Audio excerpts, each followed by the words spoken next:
আমাদের সকলের পরিচিত এআই মানব জগতের জন্য ক্ষতিকর না ভালো, এটা জানার আগে আমরা জেনে নিই যে এআই কী। এআই আসলে একটি অত্যাধুনিক প্রযুক্তি, যার পুরো নাম হলো আর্টিফিশিয়াল ইন্টেলিজেন্স। এটি কম্পিউটার ও মেশিনকে মানুষের মতো চিন্তা করতে, শিখতে, সমস্যার সমাধান এবং সিদ্ধান্ত নিতে সাহায্য করে, যা ডেটা বিশ্লেষণ, স্বয়ংক্রিয়তা, প্রাকৃতিক ভাষা বোঝা, জটিল কাজ দ্রুত সম্পন্ন করে। এই এআই আবিষ্কার করেন জন ম্যাকার্থি 1955 সালে ডার্টমাউথে পরিচালিত একটি কর্মশালায়। তিনি প্রথম ব্যবহার করেছিলেন।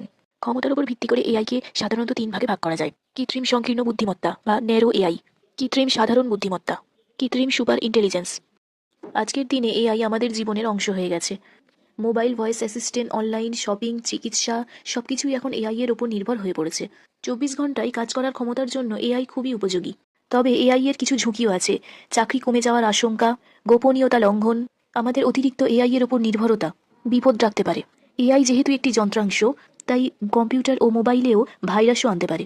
তাই এআই ভালো না খারাপ সেটা নির্ভর করছে আমরা কিভাবে ব্যবহার করছি। আপনাদের কি মত কমেন্টে জানান। ভিডিওটি ভালো লাগলে লাইক, শেয়ার ও সাবস্ক্রাইব করে দেবেন।